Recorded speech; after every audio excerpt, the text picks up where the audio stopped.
Mula sa itaas, tanaw mula sa tuktok ng arko. Tanging ang aking mga kamay lamang ang humahawak sa siyam na kalangitan. Ang nagkumpuni ng toreng ito ay isang may-ari na marunong mag-enjoy. Tanging ang aking mga kamay lamang ang humahawak sa siyam na kalangitan. Ginoo, sa tingin ninyo, ano ba talaga ang paglilinang, cultivation? Ang tinatawag na paglilinang, ay walang iba kundi ang pag-aagawan sa loob ng langit at lupa. Ituring ang sariling katawan bilang isang balsang palutang-lutang sa malawak na karagatan ng mortal na mundo. Malakas ang hampas ng alon, ngunit ang isipan ay nasa pampang, ang isipan ay nasa kabilang pampang. Ituring ang sariling katawan bilang isang balsang palutang-lutang sa malawak na karagatan ng mortal na mundo. Ang paliwanag ni Ginoo ay tunay na naiiba sa karaniwan, napakalalim. Dalawang pangungusap lamang ay tila malamyos na musikang dumadaloy sa tainga. Sa pag-iisip sa antas ng paglilinang sa mataas na kaharian, upper realm, tiyak na isang misteryosong lugar na mahirap isipin para kay Kiyuhan. Nais niyo bang pumunta, Ginoo? Hindi maglalakas loob si Kiyuhan. Alam kong ang ginawa ni Lin Tian kay Ginoo ay isang bagay na hindi mapapatawad. Malinaw na noong araw na iyon ay pinaalalahanan na ako ni Ginoo, hindi kailangang sisihin ang sarili. Noong araw na iyon, nasabi ko lang iyon nang hindi pinag-isipan, hindi ko rin inaasahan na magiging ganito ang mga pangyayari. Kung si Binibining Lin ay nakakaramdam ng pagkakasala, mayroon akong isang bagay na maipapagawa sa iyo. Sabihin niyo lang po, Ginoo. Naway bigyan mo ng kaunting pansin ang bangkay ng iyong kapatid.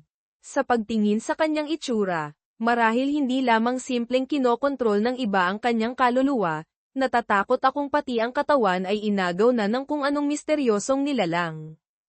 Tutal, hindi naman kakaunti ang mga lihim na sining, bifwat, sa mundong ito, ang mabuhay muli matapos mamatay ay hindi naman imposible. Mabuhay muli, talaga bang may ganitong lihim na sining? Noong natagpuan ko si Lin Tian, malinaw na malubha ang pinsala sa kanyang puso, wala na talagang pag-asang mabuhay. Kung tulad ng sinabi ni Ginoo, ibig sabihin ba'y nagkunwaring patay si Lin Tian? Hula ko lang iyon. Kailangan lang ni Binibining Lin na maging mapagmasid. Kung makikita mismo ni Lin Kiyuhan na nabuhay muli si Lin Tian, matatapos na ang kaunting ugnayan nila ni Lin Tian. Kapag tuluyan ng nakontrol, ilang araw na lang ang itatagal ng kapalaran, Van Ki, ni Lin Tian, hindi na kailangang panatilihin pa siya. Kamahalan, Darren, ilang mga batang disipulo mula sa iba't ibang lugar sa 8 rehiyon, Bavisi, ang nais makipagkita sa inyo. Oh, dumating na rin pala sila. Papasukin sila. Si Chu Zuan ay nagbibigay pugay kay Ginoo. Nagbibigay pugay kay Kamahalan. Hindi na kailangan ng maraming formalidad. Ako ay nagbibigay pugay kay banal na anak, Shengzi, Yeyu. Matagal nang naririnig ang pangalan ni Kamahalan. Ngayong nagkita na tayo, tunay ngang si Kamahalan ay hindi pangkaraniwan at hindi makamundo tulad ng mga sabi-sabi. Ang pagdating ni Ginoo sa aming lupain ng gitnang kontinente, Zhongzhou, ay isang malaking karangalan. Itong mga karaniwang mayabang at reklamador na henyo, Thin Qiu, mayroon din palang ganitong mapanuyong panig.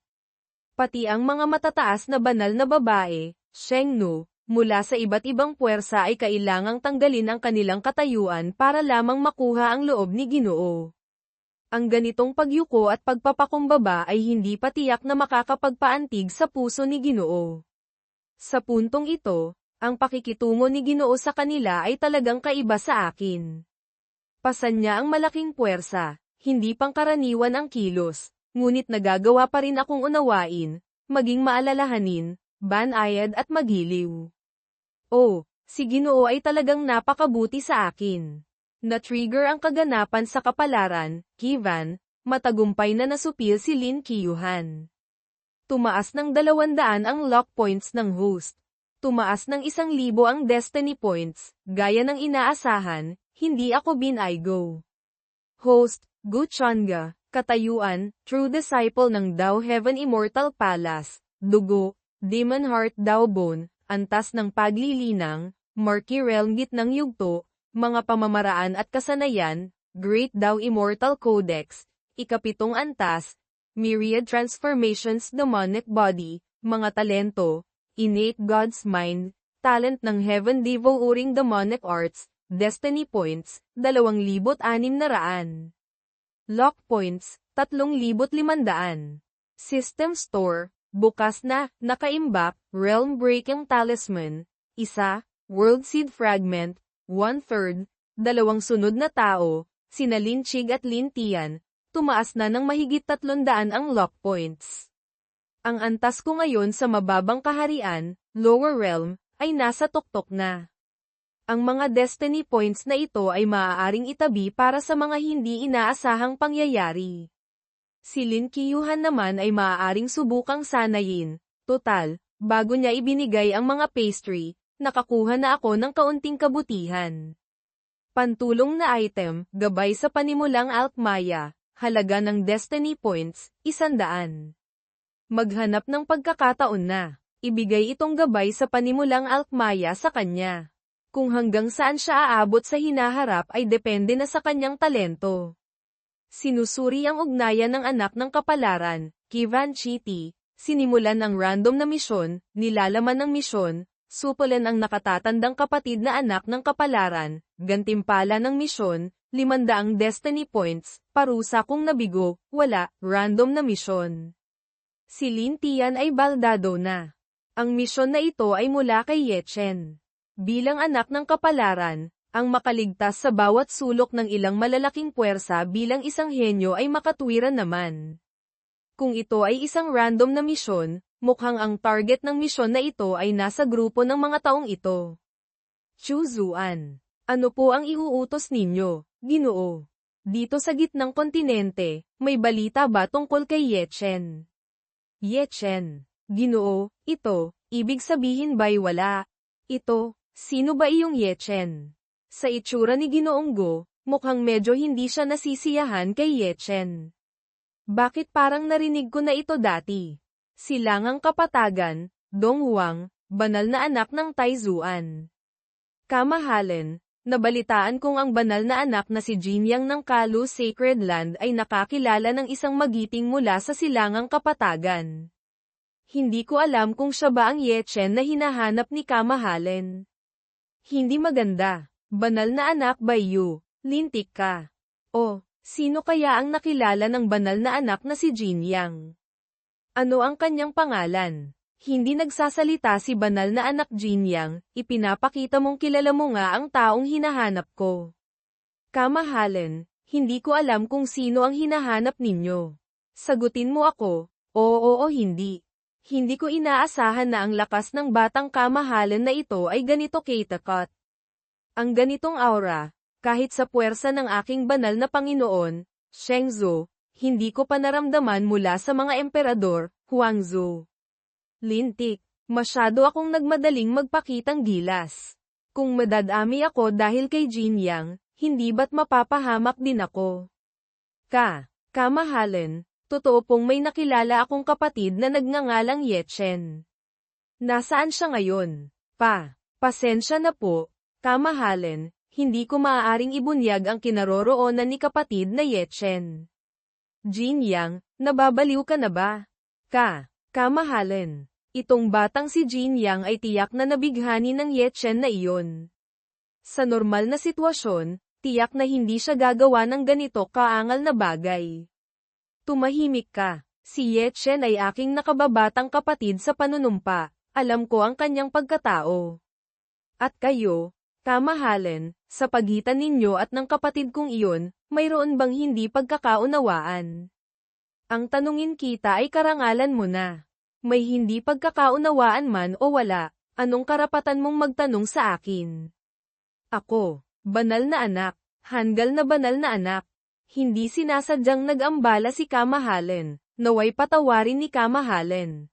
Matandang Ming, matandang uling. Ito ang ninuno ng pamilyang Lin na umakyat, Fithang, 30,000 taon na ang nakalipas.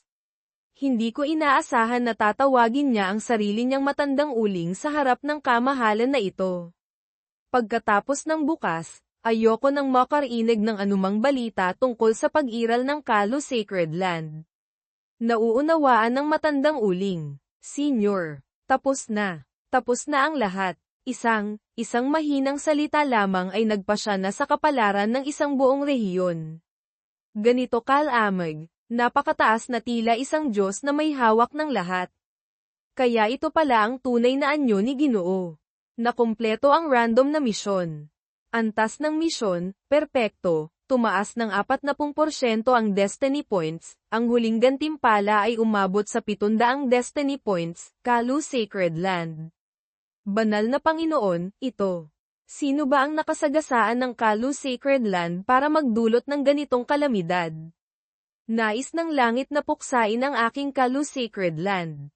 Kuya Jin Yang. Sa wakas ay umabot na sa direksyon na ayaw kong harapin.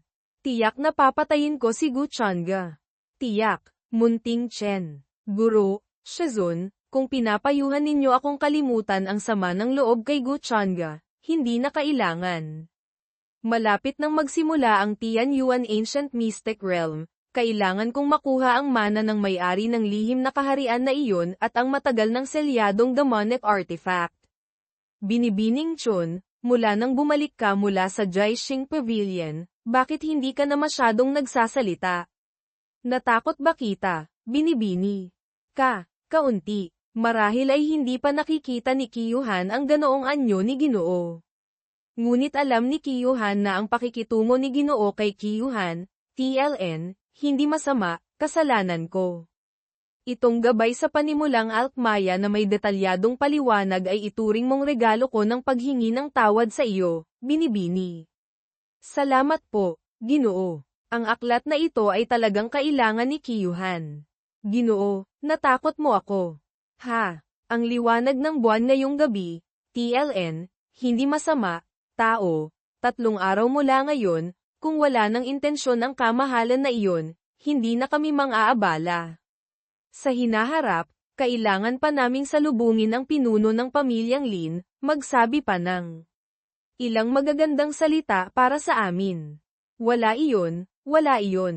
Noon pa man, nais nang makipag-ugnayan ng aking pamilyang Lin, ang inyong mga usapin ay tiyak na tatandaan ni Lin Mo. Si Ginoo ay malamig sa iba, ngunit sa kabilang banda ay pinoprotektahan din ang dangal ng pamilyang Lin. Naaalala ko ang pakikitungo ni Ginoo sa mga kumakalaban sa kanya. Kung gayon, si Lin Tian ay tiyak na tulad ng sinabi ni Ginoo, matagal nang hindi na si Lin Tian. Kung hindi, nangyari ang ganito kalaking bagay, bakit pa magiging mapagparaya si Ginoo sa pamilyang Lin? Kaawa-awa lamang ang batang si Xiao Tian, nabubuhay na patay. Binibini, Lin Tian, siya, Yin Mei. Ang ingay mo, wala ka bang modo? Lumabas ka, hindi pa kumpleto ang katawan. Mukhang nalampasan na ang isang pagsubok. Susunod, kailangan ko lang magpanggap na nagka-amnesia, hindi siguro mahirap linlangin ang mga taong iyon. Ikaw na may apelyidong Go, itong utang na ito, dahan-daang sisingilin sa iyo ng hari na ito. Ate, Tay, bakit ka narito? Malinaw na naaalala kong nasa silid-aklatan ako at nag-aaral. Bakit, medyo owa naman ang pag-arte ng batang ito? Sino ang lalaking ito? Bakit hindi ko pa siya nakikita dati? Tama na. Sa ganitong oras, nagpapanggap ka pa rin. Ate, ano ang sinasabi mo? Bakit hindi ko maintindihan? Ano ba talaga ang nangyari? Bakit ako nakakulong sa piitan? Ate, anong nangyayari sa iyo? Ako ang kapatid mong si Lin Tian. Bakit hindi ka naniniwala sa akin? Naaalala mo ba noong bata pa tayo, pinagalitan ka ng pinuno ng pamilya, tumakbo ka sa akin para magsumbong. May isa pang beses, tumahimik ka. Ate, huwag mo akong tawaging ate. Sino ka ba talaga? Saan mo itinago si Xiao Tian? Ate, hindi ako. Lintik na natitirang damdamin, CHP Nim. Hindi ko inaasahan na gagambala ito sa ganitong oras. Xiao Tian, Lin Kiyuhan, kailanman ay hindi ko inisip na saktan ka. Ngunit bakit ka kasama ng Gu Changa?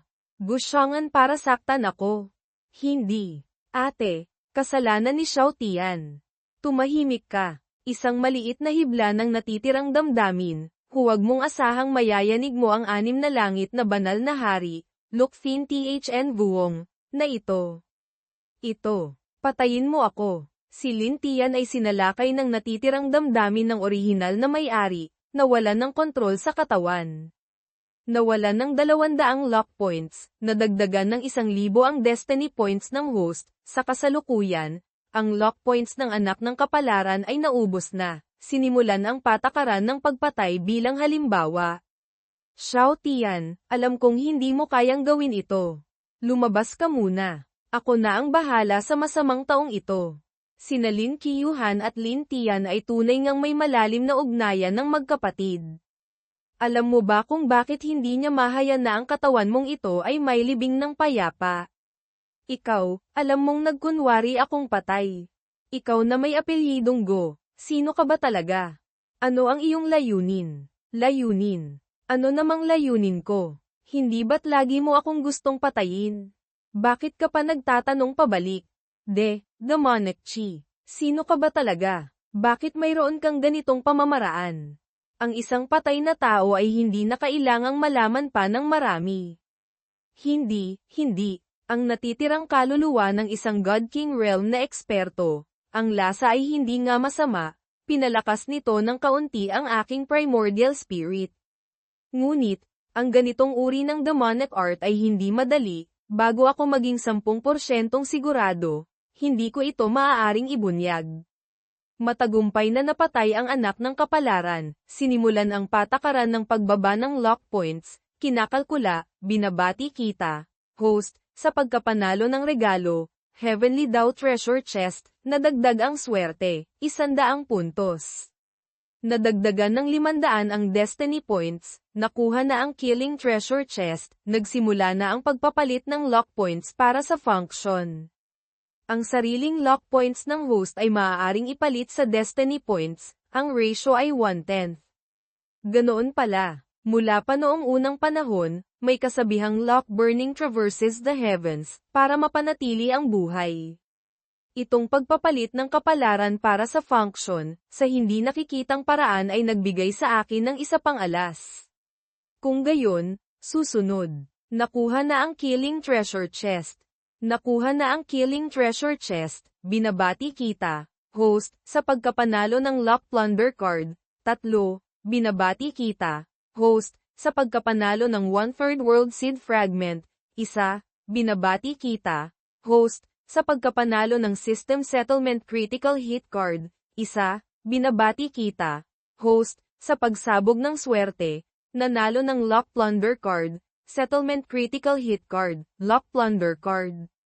Detalye, maaaring maglunsad ng pag-agaw ng kapalaran laban sa anak ng kapalaran, mayroon ding tiyak na posibilidad ng pagkabigo, dapat pagpasyahan batay sa estado ng anak ng kapalaran. Kung matagumpay ang pag-agaw, magiging 0 ang lock points ng anak ng kapalaran, at makukuha ng host ang katumbas na lock points ng kalaban. System Settlement Critical Hit Card. Detalye, kapag ibinibigay ang gantimpala sa System Settlement, makakakuha ng random na critical hit na gantimpala, maaaring 10 o daan-daang beses ang pagtaas. Maaaring gamitin ang Settlement Critical Hit Card kapag pinatay si Ye Chen. Tungkol naman sa Lock Plunder Card na ito, kaya pala nitong balewalain ang mga patakaran ng kapalaran, direktang agawin ang lock points ng anak ng kapalaran. Ito ay tunay na isang bihirang magandang bagay. Ang presyo nito sa store ay 10,000 Destiny Points, ibig sabihin, kapag nagsimula akong mang-agaw, kailangan kong masigurado na makakakuha ako ng hindi bababa sa 2,000 lock points para makabawi.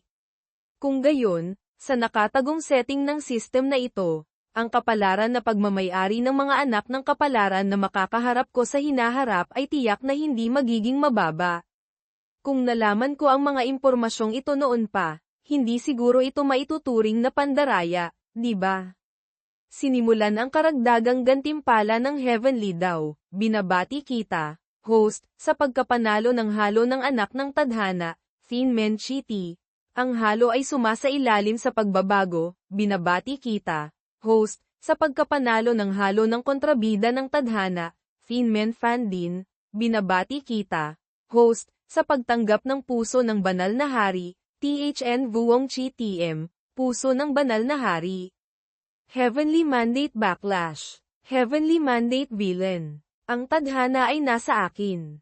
Kung nakatadhana ng maging kontrabida, ang pagharap sa anak ng kapalaran ay hindi sinasadyang magpapakita ng pagkakaiba sa kapalaran.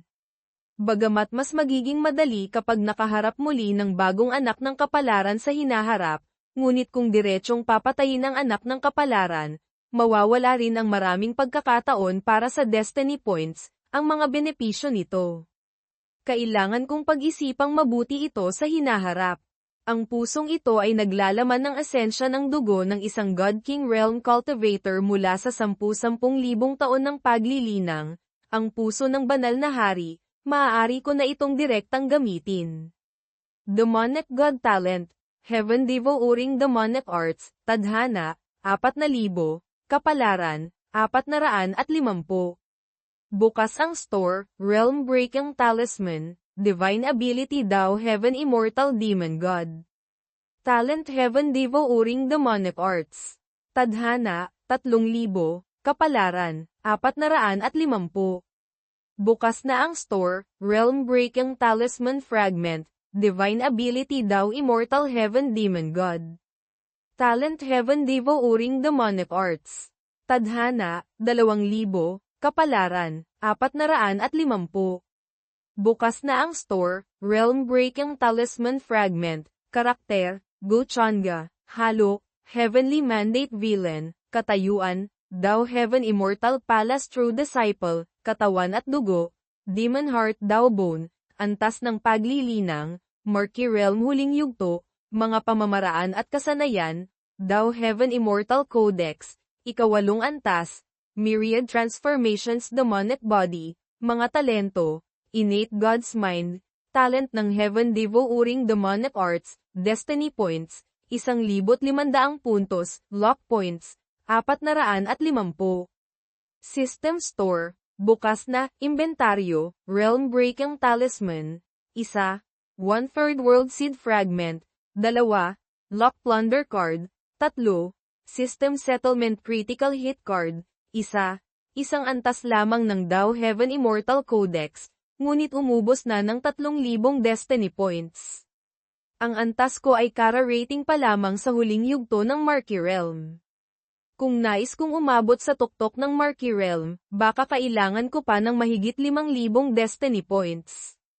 Ang mga bagay na ito ay talagang hindi maaaring tumigil kahit isang sandali.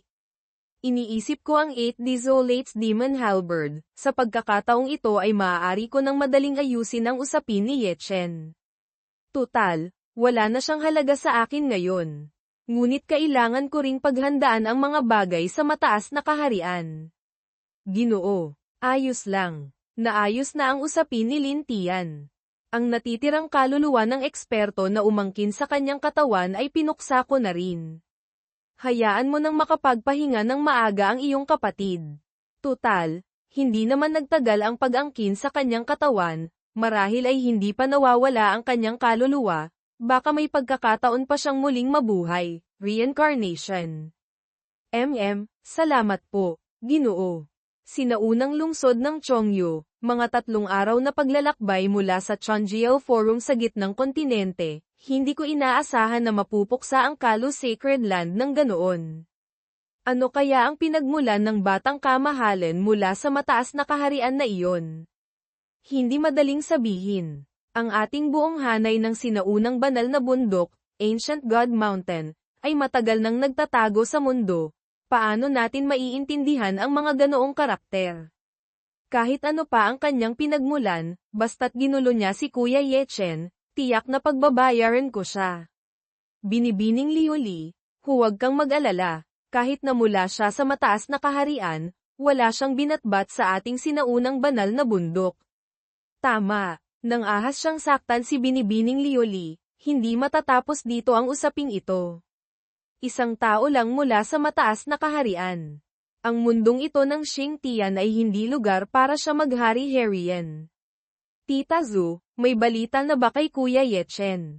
Binibini, matagal na mula nang huli kong naramdaman ang kanyang aura na aktibo sa gitnang kontinente, ngunit hindi ko pa naamoy ang kanyang hininga. Ganoon ba? Sa mga panahong ito, tiyak na maraming paghihirap ang dinanas ni Kuya Yechen. Binibini, tiyak na si Emperador Chen ay lilipad sa siyam na kalangitan, maaga o huli ay babalik din siya sa mataas na kaharian. Maria, si Yechen ay mahihirapan pang umabot sa Void God Realm. Pinapayuhan kita. Alam kong minamaliit ninyong lahat si Kuya Yechen. Ngunit naniniwala akong tiyak na angat siya sa isang iglap. Sinabi na niya, huwag maliitin ang mahirap na kabataan. Hindi naman mali ang sinabi mo, ngunit sa kakayahan ni Yechen, bigyan mo man siya ng 30,000 taon pa, ano naman? May mga taong ipinanganak na nakatadhana ng tumayo sa dulo na hinding-hindi niya maaabot. Huwag na nating pag-usapan pa. Tita Zhu, kailangan kong makipagkita sa tinatawag na batang kamahalan mula sa mataas na kaharian na iyon. Kung may mangyaring hindi maganda, ang matandang nasa Void God Realm na kasama niya, pakikiusapan kitang pigilan mo siya. Mag-ingat ka, Binibini. Hindi ko hahayaang may manakit sa iyo. Gaya ng inaasahan, hindi masama ang talento ni Binibining Kiyuhan, ilang araw pa lang ay nagkaroon na ng kaunting tagumpay sa Alkmaya. Salamat sa aklat na ibinigay ni Ginoo, labis na nagpapasalamat si Kiyuhan. Ito, sino ang dumating? Nang ahas na pasukin ang sinaunang pamilyang Lin. Kami, mula sa maliit na pamilyang Lin, ay mula sa sinaunang banal na bundok. Hindi pa kayo pumupunta rito para magbigay galang. Sinaunang banal na bundok, hindi ko alam kung ano ang pakay ng mga kagalang-galang mula sa sinaunang banal na bundok sa aking pamilyang Lin. Pumunta ka at sabihin kay Gu Changa, ang pinsan ni Yechen, si Liu Li, ay nais siyang makita. Kung nais ninyong makita si Ginoong Go, mangyaring maghintay sandali, ipapaalam ko sa kanya. Medyo mahirap sabihin iyan sa pinuno ng pamilyang Lin. Alam mo ba na kung masaktan mo si Binibining Liu Li, magkakaroon pa ba ng lugar ang pamilyang Lin sa mundong Tianqing? Ginoo, papasukin sila.